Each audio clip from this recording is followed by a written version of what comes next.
এই অনুষ্ঠানের সম্মানিত প্রধান অতিথি আমাদের সবার শ্রদ্ধেয় শিক্ষক শ্রী শরৎকান্তি সিংহ হাজারি স্যার, যিনি উপাচার্য বিসি ট্রাস্ট বিশ্ববিদ্যালয়ের, এবং বিশেষ অতিথি হিসেবে আছেন অধ্যাপক শ্রী তাপসী ঘোষ রায়, রসায়ন বিভাগের সম্মানিত তিনি শিক্ষক। তার সাথে সাথে ওনার আরেকটি পরিচয়, তিনি আমাদের চট্টগ্রাম বিশ্ববিদ্যালয় পরিবারের সনাতন ধর্ম পরিবার, যারা আমরা সনাতন ধর্মাবলম্বীরা আছি, সেই পরিবারে তিনি সম্মানিত সভাপতি। আমরা যারা আছি, আমরা তরুণ শিক্ষকেরা, তাদের সবাইকে তিনি আগলে রেখে আছেন। এবং এর সাথে আছেন শ্রী মনেন্দু বিশ্বাস, পরিচালক আনসার ভিজিপি চট্টগ্রাম ও পার্বত্য চট্টগ্রাম রেঞ্জের। নির্মলদা ক্ষেত্রে বলতে হয় যে নির্মলদা তার বড় ভাই ডক্টর নারায়ণচন্দ্র বিশ্বাস বিদ্যালঙ্কার। আমি বলবো যে তিনি আমার শিক্ষক, এবং আমি এমফিল করেছি স্যারের আন্ডারে। এমফিলের যে তিনি গাইড হিসেবে ছিলেন। আর স্যারের আরেকটি বড় পরিচয় যে স্যার তার পাণ্ডিত্যের ক্ষেত্রে ভারতের থেকে তিনি একটি উপাধি পান বিদ্যালঙ্কার, এবং বাংলাদেশের সংস্কৃত সেক্টরে তাকে বলা হয় সর্বোচ্চ পণ্ডিত হিসেবে ধরা হয়। আমি আসলে গর্বিত যে আমার স্যারকে নিয়ে। এবং এছাড়া অন্য যারা ছিলেন সবাইকে মহালয়া শুভেচ্ছা। মহালয়া এমন একটি অনুষ্ঠান, মহালয়া মহান আলয়, যে মহান আলয়ে প্রবেশের একটি দিন। এই দিন এমন একটি দিন, যেই দিন আমাদের অপর পক্ষ, আপনারা দেখবেন যে গত 15 দিন গেছে আমাদের পিতৃপুরুষের উদ্দেশ্যে তর্পণ করে তাদের আমাদের স্মরণ করার তিথি গেছে। আর এই কাল থেকে শুরু হয়ে যাবে দেবী পক্ষ, যেই দেবী পক্ষটা শেষ হবে যে লক্ষ্মী পূজায় যে। তো এই যে আমরা যাতে দুর্গাপূজার রাজসিক আয়োজন, বর্ণাঢ্য আয়োজন এবং মা দুর্গার উপাসনা, আপনারা দেখবেন যে এমন কোনো বিষয় নেই যা দুর্গাপূজায় প্রয়োজন না, এমন কোনো উদ্ভিদ বা ভেষজ বা এমন কোনো বিষয় নেই যেটা দুর্গাপূজায় আমরা লাগে না। এই দুর্গাপূজার এই বর্ণাঢ্য রাজসিক আয়োজন আমরা যাতে নিষ্ঠার সাথে করতে পারি, এই কারণে দুর্গাপূজার আগে 15 দিন আমরা পিতৃপুরুষের সাহায্য প্রার্থনা করা হয়, যে আমার পূর্ববর্তী পিতৃপুরুষগণ, আপনারা আমাদের আশীর্বাদ করুন যাতে আমরা সেই শক্তি লাভ করতে পারি যা দিয়ে আমরা মায়ের উপাসনা করে মায়ের কৃপা, তার কৃপা কটাক্ষ পেতে পারি।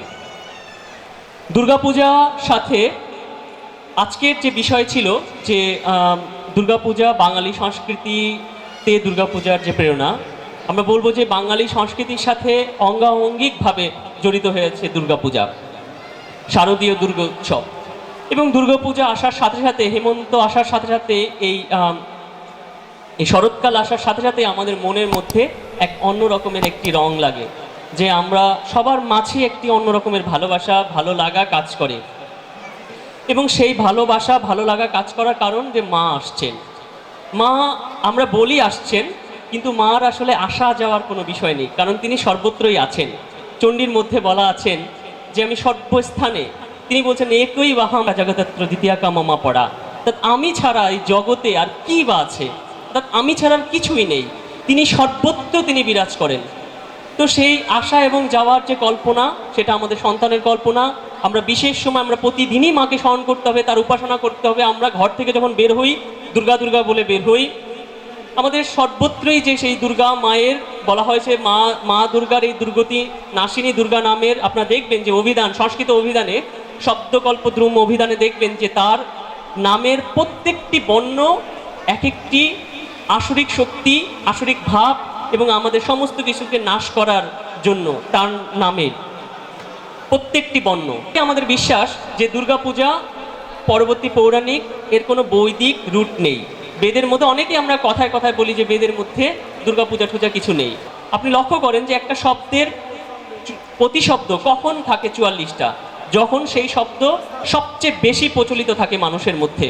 যেমন বাংলা ভাষায় আপনারা দেখবেন যে কোন শব্দের সবচেয়ে বেশি প্রতিশব্দ, দেখবেন যে চন্দ্র, সূর্য, পৃথিবী, ঈশ্বর, এই জাতীয় প্রচুর শব্দের হলো প্রতিশব্দ বাংলা ভাষায় বেশি। কারণ কি, এই শব্দগুলো আমরা কিন্তু প্রতিনিয়ত ব্যবহার করি। তো একটা শব্দের 44টা প্রতিশব্দ নির্ঘুণ্ট কোষে, যেটাকে বলা হয় মানে বেদের সর্বপ্রাচীন অভিধান, তাতে 1771টা শব্দের তালিকা আছে, তার মধ্যে 44টা শব্দ এই পূজাবাচক। তো আমরা আমরা অবাক হয়েছি যে তার মানে কিছু কথা আমাদের বাজারে প্রচলিত আছে যেগুলো আসলে আমরা দেখছি যে এগুলো আসলে মূল রুটের সাথে অত মেলে না। এবং মেলে না ক্ষেত্রে আমরা আরও একটা বিষয় দেখেছি, আপনারা দেখবেন যে আপনারা যারা এই অনুষ্ঠানে নিমন্ত্রণ পত্র পেয়েছেন, সেই পত্রের মধ্যে একটি মা দুর্গার একটা বৈদিক একটা মন্ত্র দেয়া ছিল, এই কারণে যে অনেকেই বলে যে বেদের মধ্যে কোনো দুর্গার নেই। আপনারা দেখবেন যে মা দুর্গার যে গায়ত্রী মন্ত্র যা দিয়ে মায়ের প্রাণ প্রতিষ্ঠা করা হয়, সে কাত্তা অন্যই বিদ্রোহে কন্যাকুমারী ধীমহি তন্ন দুর্গী প্রচোদয়াৎ, এই মন্ত্রটি কিন্তু বেদ থেকে নেওয়া। এমনকি আপনারা কার্ডের মধ্যে যে মন্ত্রটি দেখেছেন, তৈত্রয়ারণ্যকের দশম প্রপাঠকের প্রথম অনুবাকের মন্ত্রে যেটা আপনারা দেখেছেন, তামগ্নিবর্ণাম তপসা জ্বলন্তিম কর্মফলেষু জুষ্টাম, এত সুন্দর করে বলা হচ্ছে যে হে মা, তুমি জ্বলন্তী, তুমি জাজ্বল্যমান, তোমার জ্যোতি এবং সর্বত্রই তুমি প্রকাশিতা, এবং তপসা জ্বলন্তী অর্থাৎ তুমি জীবের তপস্যার ফলদাত্রী, এবং কর্মফলেষু জুষ্টাম, তুমি জীবের কর্মফল দান করো। এবং সেই মা দুর্গা, দুর্গাং দেবীং শরণামহং, অর্থাৎ সেই মা দুর্গা আমি তোমার শরণ নিচ্ছি, প্রপদ্যে তরসি সুতরসি নমঃ, অর্থাৎ তরসি মানে তুমি আমাকে উদ্ধার করে দাও, সুতরসি সুন্দর করে উদ্ধার করে দাও, পার করে দাও, হে মা তোমায় প্রণাম করি। তো আমরা এবং এ সহ আপনারা দেখবেন যে বৈদিক যে ভাবনায় অসংখ্য মন্ত্র আছে, ঈশ্বরকে মাতৃরূপী উপাসনা এবং বিশ্বব্যাপী ঈশ্বরকে মাতৃরূপাসনার ট্রেডিশন ছিল। আপনার সারা পৃথিবীব্যাপী আপনারা যদি দেখেন, সারা পৃথিবীর মিশর থেকে আপনার বর্তমানে ইরাক, সিরিয়া সমস্ত জায়গায়, এবং এই বিষয়ের উপর একটি বৃহৎ বই আছে, কেউ যদি আগ্রহী থাকেন এই বইটি পড়বেন, উপেন্দ্র কুমার দাসের শাস্ত্রমূলক ভারতীয় শাক্ত সাধনা, 2 খণ্ডের অনেক বড় একটি বই। এবং এই বইটি যদি কেউ পড়লে পরে আপনারা দেখতে পাবেন যে এত বিষয় আছে, বা বিশ্বব্যাপী এই মাতৃ উপাসনা, দেবী উপাসনা এবং মা দুর্গার মতো ঠিক একই রকম মহিষাসুরমর্দিনী আপনারা দেখবেন। এবং এই বিষয়ের উপর রবীন্দ্রনাথ বন্দ্যোপাধ্যায়েরও একটি অসাধারণ বই আছে, যদি কেউ আগ্রহী থাকেন। জিতেন্দ্রনাথ বন্দ্যোপাধ্যায়ের আরও একটি বই আছে, পঞ্চ উপাসনা। খুব এই বইগুলো অনেক বড় বড় ক্লাসিক বই, এই বইগুলো কিন্তু আমরা পড়তে পারি। তো আমি যে বিষয়গুলো আমরা বলতে চাই যে মা দুর্গা বৈদিক এবং বেদের মধ্যে মা দুর্গার উপাসনা পদ্ধতি সমস্ত দেয়া আছে, আমি যে সংক্ষেপে বলতে চাই। এবং যিনি ব্রহ্ম, যে ব্রহ্ম সেই, তাকেই আমরা শক্তি, তাকেই আমরা দুর্গা বলি। এই কথা আমাদের শাস্ত্রের মধ্যে আছে, এবং এই কথা ঠাকুর রামকৃষ্ণ একই কথা বলেছেন যে যে ব্রহ্ম সেই শক্তি। তিনি বলেছেন যে যেমন মণি এবং মণির যে জ্যোতি, একে যেমন আলাদা করা যায় না, ঠিক একইভাবে ব্রহ্ম এবং ব্রহ্মের শক্তি। ব্রহ্ম যখন নিষ্ক্রিয় অবস্থায় থাকে ঈশ্বর, তখন তাকে আমরা ব্রহ্ম বলি। তখন তিনি ক্রিয়াশীল অবস্থায় আসেন, জীবকে সৃষ্টি করেন, পালন করেন, লয় করেন, তখন তাকে শক্তি বলি। তো জগতের 3টি প্রধান কাজ, সৃষ্টি করা, পালন করা, লয় করা, এই 3টি কাজের প্রতীক হিসেবে মা আদ্যাশক্তিরও 3টি রূপ, সত্যগুণে 3টি রূপ, অর্থাৎ তিনি পালন করেন, তিনি সৃষ্টি করেন, তিনি লয় করেন। এবং এই 3টি রূপের কারণেই মা আদ্যাশক্তি মহামায়ারই 3টি প্রধান রূপ। এবং এই কারণে দেখবেন আপনার চণ্ডীর মধ্যে 3টা চরিত, প্রথম চরিত, মধ্যম চরিত, উত্তর চরিত। অর্থাৎ প্রথম চরিতে আপনারা দেখবেন যে মানে তমগুণ রূপে মাকে আরাধনা করা হয়েছে, এবং সেখানে মহাকালিকা রূপে তিনি মধু কৈটবকে বধ করেন। এবং পরের রজগুণ সম্ভূতা দুর্গা মানে মহালক্ষ্মী রূপে তিনি মহিষাসুরকে বধ করেন, মহালক্ষ্মী রূপে, দুর্গা রূপে না। অর্থাৎ আমরা সেই কথাটা পরে বলবো যে যেই দুর্গা সেই লক্ষ্মী। এবং তারপর আপনারা মহা সরস্বতী রূপে আপনারা দেখবেন যে তিনি শুম্ভ নিশুম্ভকে বধ করলেন চণ্ডীর মধ্যে আপনারা যদি দেখেন। এবং তার মধ্যে আপনারা স্পষ্ট দেখবেন যে আমরা বর্তমানে বিভিন্ন কারণবশত আমাদের বাংলায় অনেক আমাদের প্রচলিত ধারণা আছে যে মা দুর্গার 2 মেয়ে লক্ষ্মী এবং সরস্বতী। আমরা আসলে মূল টেক্সটের মধ্যে, তত্ত্বের মধ্যে আসলে এভাবে পাই না। এটা আমাদের বাঙালি যে সংস্কৃতির মধ্যে এটা চলে আসছে।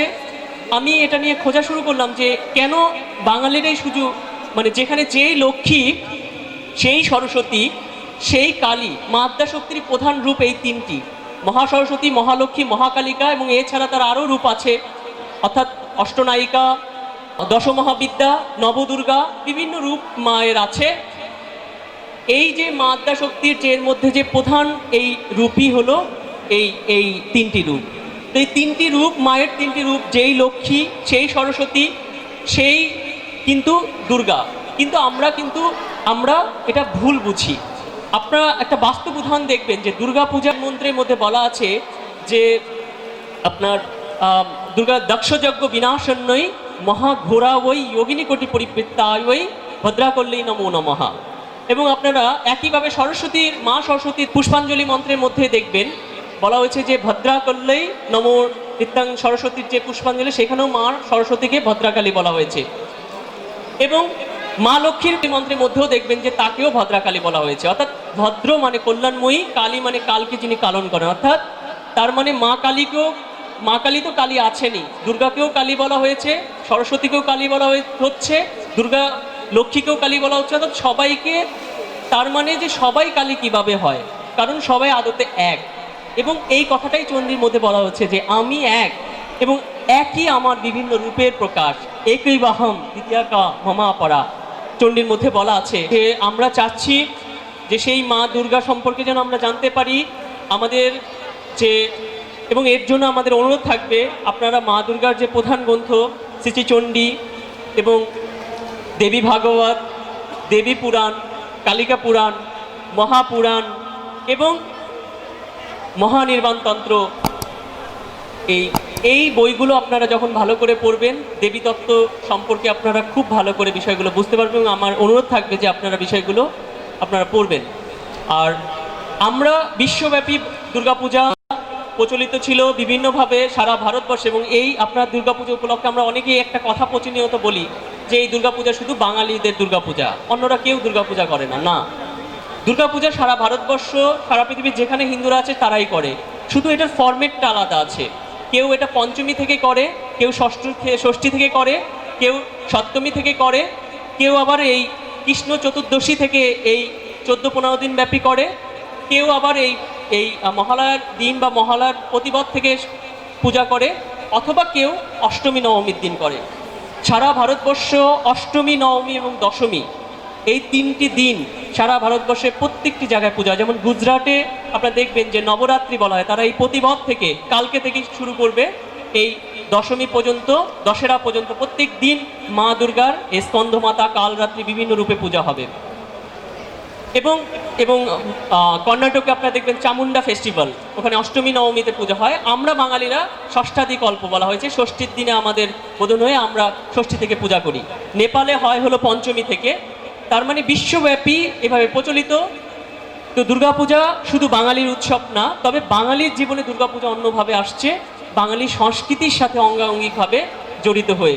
এবং সেই বিষয়গুলো আপনারা দেখবেন যে আজকে যে আমরা যে ফরম্যাটে পূজা করি, এই পূজাই শুরু হয়। আমরা গর্বিত যে আমাদের বাংলাদেশের রাজশাহীর তাহিরপুরের রাজা কংসনারায়ণ, সে মূলত কংসনারায়ণের সময় থেকেই এই বর্তমান যেটা আমরা দেবী পুরাণোক্ত বা কালিকা পুরাণোক্ত অথবা বৃহনন্দিকেশ্বর পুরাণোক্ত যে এই যে তিনটি পদ্ধতিতে আমরা বর্তমানে যেভাবে এই মায়ের লক্ষ্মী, সরস্বতী, গণেশ, কার্তিক, কলাব এগুলো বসিয়ে যে আমরা যেভাবে বাঙালি সংস্কৃতির সাথে একাকার করে আমরা পূজা করছি, এই ফরম্যাটে পূজাটা মূলত এই হয় তাহিরপুর কংসনারায়ণ করেন। তিনি 14 শতাব্দীর শেষ এবং 15 শতাব্দী শুরু মাঝামাঝি এই সময়ে সমসাময়িক মানুষ। তো তিনি আপনারা যদি বাংলার 12 ভূঁইয়া বা এই সময়ের আপনারা যদি ইলিয়াস শাহী এরা যখন ছিল সেই সময় তিনি এখানের একজন 12 ভূঁইয়ার এক ভূঁইয়া ছিলেন, এবং এখনও তার বাড়ি তাহিরপুরের রাজা, আপনারা যদি কেউ রাজশাহীতে যান দেখবেন তার রাজবাড়িটা এখনও আছে ওরকমভাবে। ওই সময় তার বাবার, তার ঠাকুরদার সময়ে এক পণ্ডিত রমেশ শাস্ত্রী, উনি প্রথম এই বিধানটা দেয় এইভাবে করা, এবং ওই রমেশ শাস্ত্রীর বিধান অনুসারেই এই পূজাটা হয়। তো আমরা অনেকেই বলি যে এটা রমেশ শাস্ত্রী বা তাহিরপুরে কংসনারায়ণ করেছে, না, তার পূর্ববর্তীও রঘুনন্দনের যে স্মৃতি শ্রীচৈতন্য সমসাময়িক তার মধ্যেও আছে, জিমুৎবাহনের যে স্মৃতি 12 শতাব্দীতে সেখানেও দুর্গাপূজা আছে। তার মানে দুর্গাপূজা অনেক পুরাতন, তবে আমরা এই ফরম্যাটে যেভাবে পূজা করি এইটার আড়ম্বরের সাথে রাজসিকভাবে এর প্রবর্তক হলো এই তাহিরপুরের রাজা কংসনারায়ণ। এবং তারপরে দুর্গাপূজা চলে আসছে, পরে এটা ছিল তখনও পর্যন্ত এটা সার্বজনীন হয় না, রাজাদের পূজা। তো রাজাদের বাইরে প্রথম 12 জন ব্রাহ্মণ মিলে এই পূজাটা করে, এবং ওই 12 জন ব্রাহ্মণ মিলে করার কারণে ওইটাকে বারোয়ারি নাম হয়। প্রথম রাজা বা জমিদারদের বাইরে প্রথম কোনো সাধারণ মানুষের পূজা এটা। এবং এরপরে এই পূজাটা 1901 সালে প্রথম সার্বজনীন পূজাতে রূপান্তরিত হয়। সেটা 1901 সালে সার্বজনীনের পেছনে আমরা এগুলো নিয়ে কাজ করতে যে দেখেছি যে অনন্য অবদান স্বামী বিবেকানন্দের। স্বামী বিবেকানন্দ প্রথম জাতি ধর্ম বর্ণ নির্বিশেষে এই দুর্গাপূজার দুয়ার সবার জন্য খুলে দেন। এবং সেই সময়ের তিনি, তো এই যে বিষয়গুলো আমরা যদি দেখি যে এভাবেই আস্তে আস্তে দুর্গাপূজা, এবং পরে এই দুর্গাপূজা একটা কাঠামো, একটা চালচিত্রের মধ্যেই দুর্গাপূজা হতো। পরে এই চালচিত্রগুলো আলাদা করেন প্রথম কুমারটুলির এক কুমার, সম্ভবত রমেশ পাল নামে তার একজন ব্যক্তি, এবং তিনি যখন ওটা করেন তখন এটা অনেক প্রতিবাদ হয় যে প্রতি মায়ের থেকে এই লক্ষ্মী গণেশ সরস্বতী এগুলো আলাদা করা যাবে না। কিন্তু এখন কিন্তু আমরা সেটাকেই স্বাভাবিকভাবে নিয়েছি। তো এই বিষয়গুলো আপনারা যখন দেখবেন, এবং তারপর কলকাতার যে শ্রাবণী রায়চৌধুরী, যারা কলকাতা শহরের প্রবর্তক, তাদেরও অনেক ভূমিকা আছে। শোভাবাজারের রাজবাড়ি, তাদেরও অনেক ভূমিকা। এভাবে দুর্গাপূজাটা সার্বজনীনভাবে 1901 সাল থেকে পরবর্তী কিন্তু আজকে একটা জাতি ধর্ম নির্বিশেষে বাঙালির প্রাণের উৎসব। কেন প্রাণের উৎসব বলি? বাঙালি সংস্কৃতির বহু বিষয়, বহু গান। আজকে সকালবেলা যে মহালয়া যখন বেজেছে, আমার ধারণা যে প্রত্যেকটা মানুষের হৃদয়ে কিন্তু নাড়া দিয়ে মহালয়া আসছে। তো এই বিষয়গুলো আজকে অনেক কথা, এত কথা আসলে বলারও সময় নেই। আপনাদের বলবো দুর্গাপূজার এই সার্বজনীন বিষয়গুলো আপনারা যারা জানতে আগ্রহী আছেন, আমাদের ছেলেরা আছে, আমরা আছে, এগুলোর উপর প্রচুর বই আছে এবং এই বইগুলো এখন পিডিএফ করা হয়েছে। আপনারা যারা কম্পিউটার বা এগুলোর অ্যাক্সেস আছে তারা এই বইগুলো এভাবে পড়বেন। আরেকটি অনুরোধ থাকবে, যারা পূজা প্যান্ডেলরা আছেন, আমরা পূজায় প্রচুর, আমরা গত কয়েক বছর যাবত আমাদের একটা প্রচারণা ছিল যে পূজার পোস্টার, অশ্লীল পোস্টার বিরোধী এবং ডিজিটাল পোস্টারগুলো আপনারা সমস্ত জায়গায় দেখছেন, যে মায়ের প্রতিমা জগৎজননী রূপে প্রচার করুন। অর্থাৎ মায়ের ধ্যান মন্ত্রে যেভাবে বলা আছে সেভাবে, এবং ওই ধ্যান মন্ত্রে যেভাবে আছে এভাবে বলার জন্য আপনারা দেখবেন যে আমাদের কার্ডের বাম পাশে মায়ের ধ্যান মন্ত্রটা দেওয়া ছিল, যে বিশুদ্ধভাবে যেন মায়ের প্রতিমা আমরা তৈরি করতে পারি। এবং আমাদের তরুণ বন্ধুদের কাছে আমাদের একটা অনুরোধ থাকবে, আপনারা এই পূজার সময় তারুণ্যের একটা অংশ আছে, যে আমরা বাদ ভাঙা একটা বিষয় আছে, কিন্তু তারপর অন্তত এই পূজার এই 5টা তিথি, এই ষষ্ঠী, সপ্তমী, অষ্টমী, নবমী, দশমী, এই কয়টা দিন আমরা চেষ্টা করব মায়ের আশীর্বাদ যেন আমরা পেতে পারি। এমন কোনো কাজ করব না যাতে মায়ের অভিশাপের কারণ হতে পারি। আমরা অর্থাৎ এক মাকে আমরা জগৎজননীকে আহ্বান করে, ধরেন একটা লোককে, ধরেন আমাকে এখানে ডেকে যদি আমাকে অপমান করা হয় সেটা ভালো, না আমাকে ডাকা হলো না সেটা ভালো? বলেন। আজকে মাকে ডেকে আমরা যা করি সেটা মাকে অপমান করা, এবং এটা কোনো মাই ওভাবে সহ্য করতে পারে না। তো এই বিষয়গুলো চেষ্টা করবেন। তরুণ বন্ধুদের কাছে অনুরোধ থাকবে তারা যেন আরও সাত্ত্বিক পূজার মাধ্যমে আমরা যেন এই বিষয়গুলোকে আরও আমরা মানুষের কাছে যেতে পারি। আর পূজা উপলক্ষে যাতে আমরা পেন ড্রাইভে, আমাদের একটা পেন ড্রাইভ থাকবে এই পূজা প্যান্ডেলগুলো যারা আছে, তাতে প্রায় 6 জিবি 6.5 জিবির ভরে দেওয়া আছে অডিও গানগুলো, যে বিভিন্ন স্তোত্র, চণ্ডী পাঠ, বিভিন্ন গান, যেগুলো আপনার পূজার বা আবাহনী গান, আমাদের বাঙালি সংস্কৃতির এই সমস্ত কিছু দিয়ে একটা পেন ড্রাইভ করা হয়েছে। আমাদের ছেলেরা আপনাদের প্রত্যেকটি প্যান্ডেলে দিয়ে আসবে। আপনাদের কাছে অনুরোধ থাকবে অ্যাটলিস্ট 10টা পর্যন্ত এই গানগুলো বাজাবেন। মানে অনুরোধ থাকবে যে সকাল থেকে আমরা সাত্ত্বিকভাবে মায়ের উপাসনা করতে চাই। মায়ের উপাসনার নামে আমরা যা করি আসলে এটা অনেকটা এই কারণে আজকে যা করি দেখি আজকে আমাদের দুর্গাপূজা করেও দুর্গতি নাশ হয় না, কালী পূজা করেও কাল ভয় কাটে না, সরস্বতী পূজা করেও বিদ্যা লাভ হয় না, আর লক্ষ্মী পূজা করেও ধন লাভ হয় না। অর্থাৎ যা করি করাটাই হয় না। ভাবগ্রাহী জনার্দন, ভগবান শুধু ভাবটুকুন নেয়, তিনি আর কিছুই নেন না। তো সেই ভাবটুকুন যেন নিষ্ঠার সাথে ভগবানের পায়ে, তার চরণে আমরা দিতে পারি, সেই প্রচারণা, সেই বিষয়গুলো আমরা করার চেষ্টা করব। তো আপনারা চেষ্টা করবেন এইভাবে দুর্গাপূজাকে। এবং আরেকটি অনুরোধ থাকবে যে পূজা উপলক্ষে যার সামর্থ্য অনুসারে গরিব মানুষদের কিছু পোশাক এবং আপনার যে চাল ডাল বা এই জাতীয় কিছু বিষয় আপনার দান করার চেষ্টা করবেন। কারণ মায়ের এই গ্রন্থগুলোর মধ্যে দেয়া আছে যে পূজা মানে পূজা না, পূজা উপলক্ষে আপনি যদি অন্নদান না করেন, বস্ত্রদান না করেন, তাহলে দেবী কখনোই আপনার প্রসন্ন হয় না। তো এই বিশাল একটা অংশ জুড়ে আমরা দেখলাম যে দেবী ভাগবতের এই দানের কথা বলা আছে।